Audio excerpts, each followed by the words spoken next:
Samsia Pemkom serta teman-teman semua. Terima kasih pada kesempatan ini kami akan menyampaikan presentasi dari kelompok kami. Nah, sebelum kami menyampaikan presentasi kami, izinkan saya teman-teman memperkenalkan diri terlebih dahulu. Perkenalkan nama saya Fernanda Pramesti dengan NIM 6324049. Nama saya Mariana Saskia Durga dengan NIM 6324038. Nah, tema yang kami ambil yaitu analisis pengelolaan transaksi pendapatan berbasis aplikasi pada Grand Laundry. Nah, analisis pendapatan ini dipilih karena pada aplikasi yang mereka gunakan, seluruh proses penginputan pesanan hanya dilakukan oleh karyawan tanpa keterlibatan langsung dari pelanggan. Kondisi ini berpotensi menimbulkan kesalahan atau manipulasi data pendapatan karena pelanggan tidak dapat memverifikasi kebenaran informasi pesanan yang diinput. Oleh karena itu, analisis ini dilakukan untuk menilai pengendalian internal dan keandalan pencatatan pendapatan. Nah, yang pertama di sini ada sejarah perusahaan. Grand Laundry ini didirikan di Pontianak pada tahun 2022 sebagai layanan laundry komersial premium. Sejak awal, Grand Laundry menerapkan sistem operasional terstruktur pada teknologi pengering modern untuk menjaga kualitas dan kecepatan layanan. Dalam waktu singkat, Grand Laundry berhasil menstandarkan beberapa outlet dan melayani ratusan pelanggan, menunjukkan kesiapan untuk berkembang secara berkelanjutan. Nah, 3 outlet itu berlokasi di Pontianak. Yang pertama ada di Jalan Perdana, kedua di Jalan Purnama 1, dan yang ketiga ada di Jalan Tabrani Ahmad.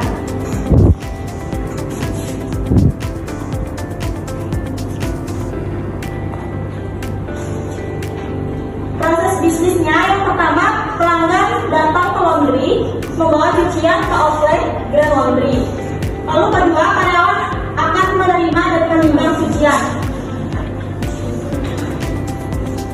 Mulai dari menimbang berat cucian, mengecek jenis pakaian, menanyakan layanan yang diinginkan pelanggan. Ada cuci kering, cuci setrika, ekspres, dan lain-lain.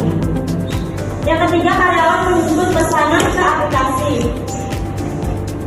Yang keempat, ada proses laundry. Itu mulai dari sortir, cuci, mencuci, mengeringkan, menyetrika, dan mempacking. Dan yang kelima ada menyimpan barang selesai. Cucian selesainya akan di-packing dan ditempatkan di rak berdasarkan nomor order. Yang keenam, karyawan mengirim pesanan ke pelanggan bahwa cucian selesai. Yang ketujuh, pelanggan datang mengambil cucian. Karyawan mencari cucian sesuai nomor order di rak penyimpanan. Yang ke-8, karyawan menginput pembayaran saat pelanggan membayar. Yang ke-9, menyerahkan cucian kepada pelanggan. Nah, ringkasan dari alurnya yaitu pertama pelanggan datang, lalu karyawan akan menimbang. Yang ketiga, karyawan akan menginput ke aplikasi, lalu proses cuci, lalu ada notifikasi pesanan selesai, pelanggan ambil, dan karyawan input pembayaran.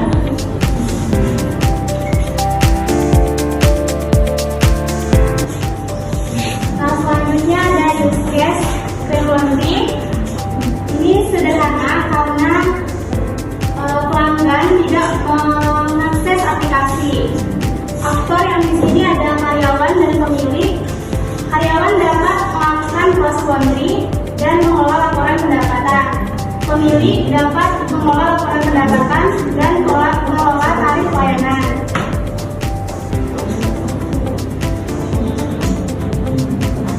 Selanjutnya activity diagram. Ada pelanggan, karyawan, dan aplikasi. Mulai membawa cucian, pelanggan membawa cucian, lalu dan cek fisik pakaian, lalu menginput data pesanan. Setelah itu aplikasi akan menghitung harga dan mencetak struk. Lalu pelanggan menerima struk laundry. Setelah itu aplikasi akan memproses laundry dan karyawan akan melakukan packing. Jika sudah selesai, karyawan akan mengkonfirmasi kepada pelanggan dan pelanggan akan menerima barang laundry. Tetapi jika belum, maka aplikasi akan memunculkan proses laundry. Setelah pelanggan menerima barang laundry, pelanggan akan melakukan pembayaran dan karyawan akan menerima pembayaran. Setelah itu, aplikasi akan mencatat pendapatan masuk. Selesai. Nah, ini adalah aplikasi yang digunakan Grand Laundry, yaitu aplikasi Laundry Force.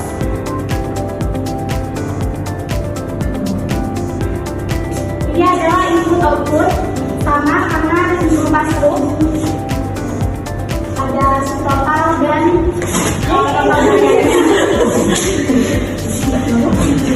ada jenis kiloan.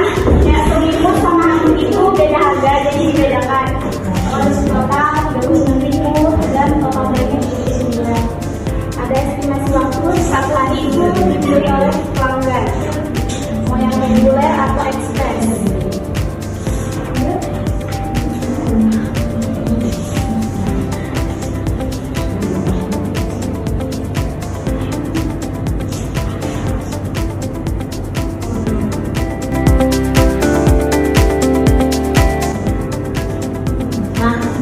Selanjutnya saya akan menjelaskan masalah dari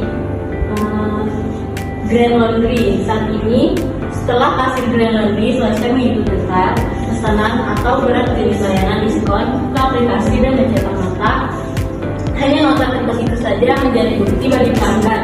Masalahnya, jika kasir sengaja mencatat berat yang lebih rendah di aplikasi daripada yang sebenarnya dibayar pelanggan atau memberikan diskon fiktif, pelanggan hanya melihat total harga di nota kertas dan mungkin tidak menyadari manipulasi di sistem.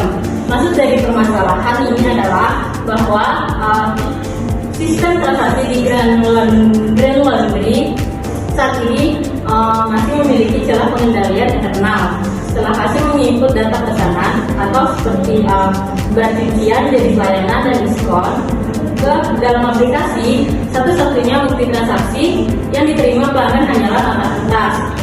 Kondisi ini memungkinkan terjadinya manipulasi data oleh kasir, misalnya dengan mencatat berat cucian lebih rendah atau memberikan diskon yang tidak sebenarnya di dalam sistem, sementara pelanggan tetap membayar sesuai jumlah yang diminta karena pelanggan hanya melihat total harga di nota dan tidak memiliki akses ke detail data yang tersimpan di sistem. Manipulasi tersebut sulit terdeteksi. Akibatnya usaha laundry dapat mengalami kerugian keuangan, data transaksi menjadi tidak akurat, serta menurunkan kepercayaan pelanggan apabila praktik ini terus terjadi.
Sekian presentasi dari kami. Jika ada pertanyaan, kami silakan.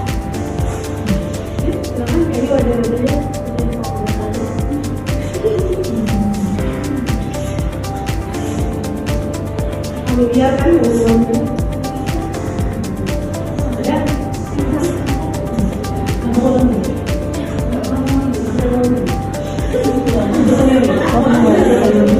Cuci sendiri. Ya, silakan. Ada.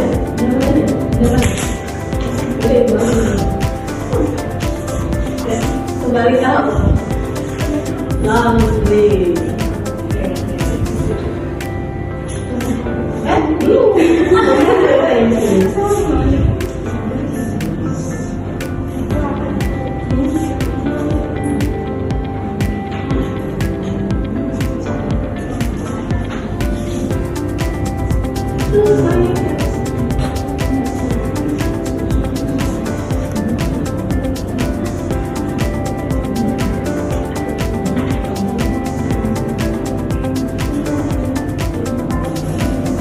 Ini halaman awal nih.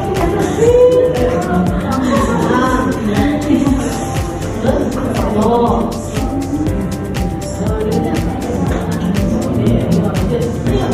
Kira mulanya.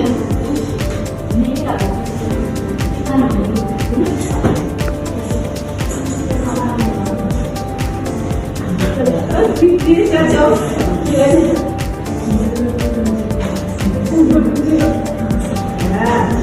Next, terus. Next. Ya, next aja udah gak apa-apa. Terus.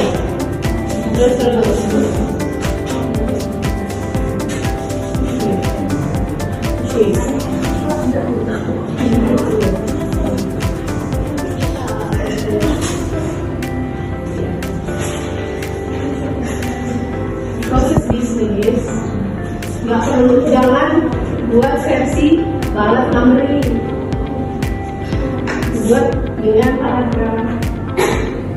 Jadi secara umum prosesnya ada pertama apa? Pelanggan datang ke laundry. Risetnya di pelanggan atau risetnya di laundry?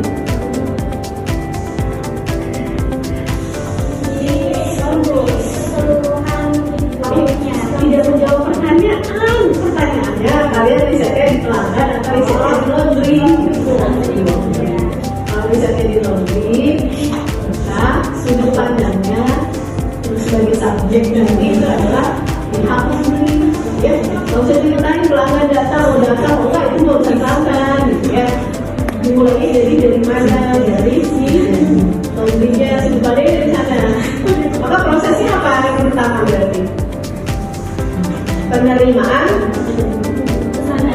pesanan, gitu ya, penerimaan pesanan. Kemudian yang kedua, Karyawan menginput pesanan ke aplikasi. itu masih penerimaan pesanan. Masih kan? Proses laundry-nya, Bu. Bukan habis menerima pesanan itu proses laundry. Karyawan Yang nomor kalian bisa itu nomor berapa itu? Nomor 3. Nah, nomor 3 itu itu proses apa? Kasih nama baru misalnya apa? Sama, masih pesanan juga, penerimaan pesanan masih sama ya? Penerimaan pesanan. Ya, terus yang berikutnya apa? Proses penerimaan pesanan apa? proses laundry. Laundry pakai aplikasi. Ya, yang input itu. Jadi itu kami itu milih dulu desainnya. Kan itu penerimaan pesanan. Setelah penerimaan pesanan nih, silakan. Setelah penerimaan pesanan, udah diinput terus semuanya. Terus apa? Melakukan proses laundry-nya. Itu yang kita yang perlu dikatakan boleh kan? Nah jadi ini dari mana?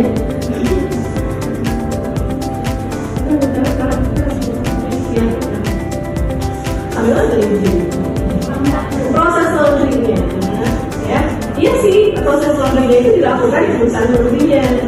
Tapi yang kita sedang riset, yang sedang kita telah, yang dari observasi, bukan bagaimana laundry-nya. Bukan kan? Apa dia yang teman-teman riset di perusahaan laundry ini adalah untuk tahu bagaimana proses melaundry-nya, mencucinya, menyetrikanya, proses melipatnya, apa itu? Bukan itu kan yang dilakukan. Yang dilakukan apa sih? Proses bisnisnya. Proses bisnis itu berarti melibatkan dokumen input, siapa yang datang dokumennya, siapa yang menyerahkan dokumennya. Untuk semuanya sama. Nanti ini yang produksi tahu, yang jajan di Berkah Jaya Snack, gitu ya, atau yang mana-mana pun nanti. Jadi kalau memang ada proses fisik, proses fisiknya itu nggak perlu diceritakan di dalam proses bisnis.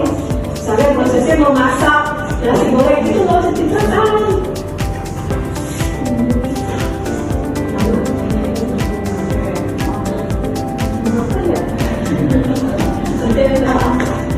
Jadi proses laundry nggak usah diceritakan. Kemudian apa itu? Ketika dalam besar ini baru juga nggak usah diceritakan.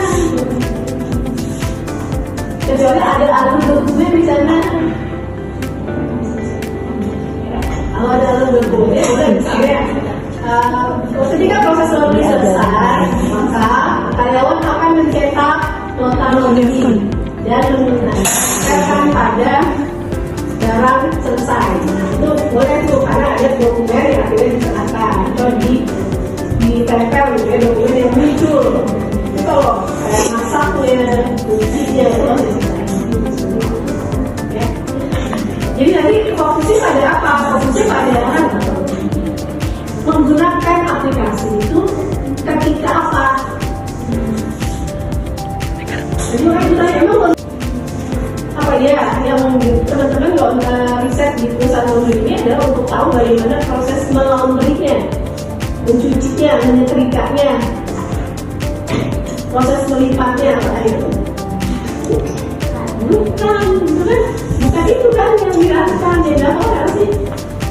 Proses bisnisnya. Proses bisnis itu berarti melibatkan dokumen input, siapa yang datang dokumennya, siapa yang menyerahkan dokumennya. Untuk semuanya sama. Nanti ini yang produksi tahu, yang jajan di Berkah Jaya Snack, gitu ya, atau yang mana-mana pun nanti. Jadi kalau memang ada proses fisiknya itu nggak perlu diceritakan di dalam proses bisnis. Misalnya prosesnya memasak nasi goreng itu nggak usah diceritakan.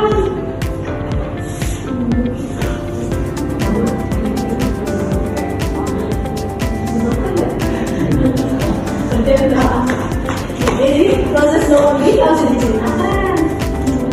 Kemudian apa itu? Ketika dalam besar ini baru juga nggak usah diceritakan. Kecuali ada alat dokumen di sana. Kalau ada alat dokumen, udah misalnya ketika proses laundry selesai, maka karyawan akan mencetak nota laundry dan menunjukkan pada barang selesai. Nah, itu boleh tuh karena ada dokumen yang akhirnya diserahkan atau ditempel ya, dokumen yang muncul. Kalau kayak masaknya, kuncinya itu masih selesai. Ya. Jadi nanti fokusnya pada apa? Fokusnya pada menggunakan aplikasi itu ketika apa? Jadi orang kita emang kondisinya pakai aplikasi. Kuncinya dulu pakai aplikasi kan. Oke nih, udah masukin jumlahnya, pakaiannya sekian, beratnya sekian, udah 9 ke 9 dengan mesin cucinya, kita masukin pakaiannya, ternyata pakaiannya beda nih, kita nggak cuci jeans di laundry, tapi kita masukin jeans ke dalam mesin cuci, nanti mesin cucinya nggak memutar. Kalau kayak gitu ya boleh enggak kan, ya gitu kan. Ya, jadi konteksnya fokus pada proses bisnis. Diulang, namanya proses bisnis adalah siapa yang melakukan apa, memunculkan dokumen apa, ya, menerima dokumen apa itu yang diceritakan di dalam proses ini. Aktivitas fisik nggak perlu.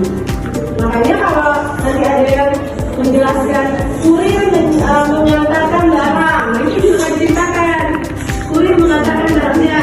Tapi kalau kurir membawa surat perjalanan namanya DO, jadi tempat delivery order, ya. Kurir mengantarkan barang dengan membawa delivery order, kemudian menandatangani delivery order yang sudah diterima oleh pemesan, misalnya. Nah kalau itu, iya, ceritakan. Tapi kalau mantan delivery enggak, ya, itu ya, presisi.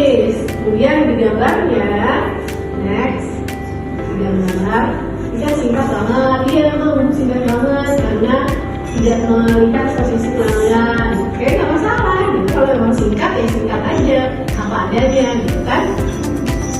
Coba kita tadi melakukan proses laundry, mengelola laporan pendapatan, mengelola tarif lagi, melakukan proses laundry itu kayak gimana?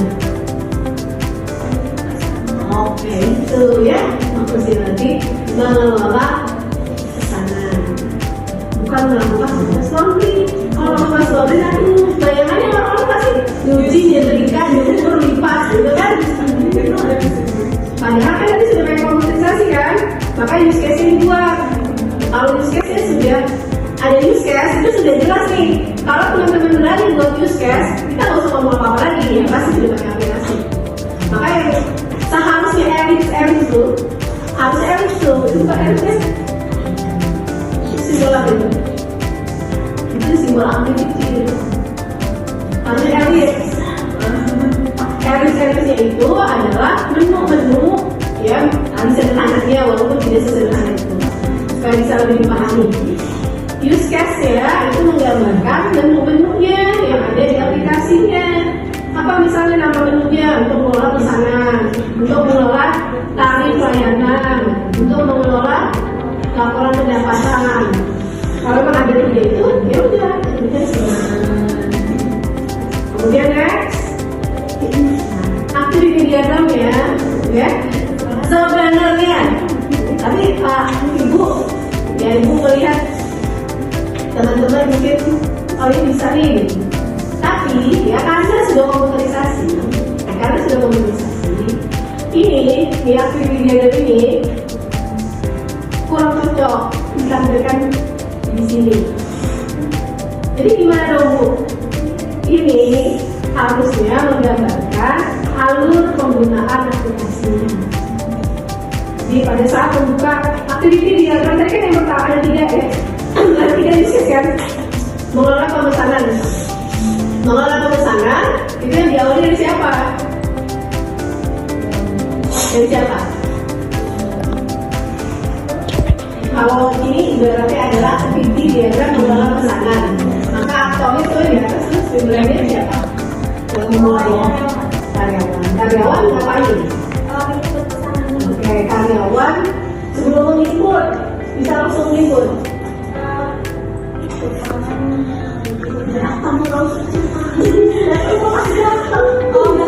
Karyawan ngapain?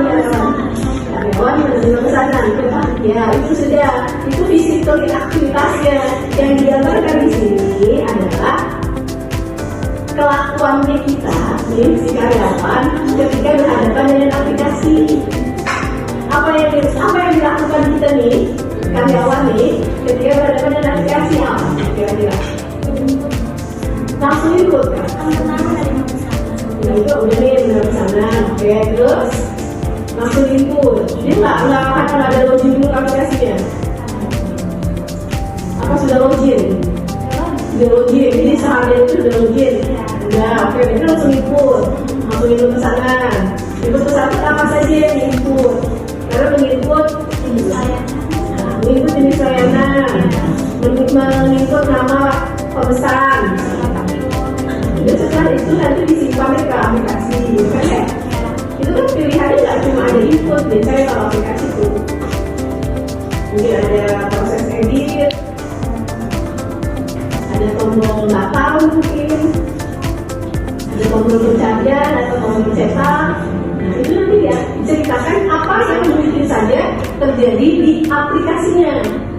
Kayak tadi, kalau yang sudah komputerisasi, tadi yang diberikan DSREC, gitu ya. Kemarin itu yang di apa itu konstruksi, konstruksi nggak? Yang komputerisasi berarti siapa? Ada nggak yang kelompok yang kemarin ada komputerisasi? Ada kan? Karena ada kemarin komputerisasi.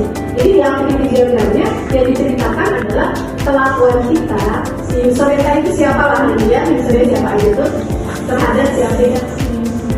Si aplikasi menyediakan layanan apa? Itu yang diceritakan di sini. Ada tombol. Kalian kalau misalnya buka halaman address, apa yang bisa dilakukan?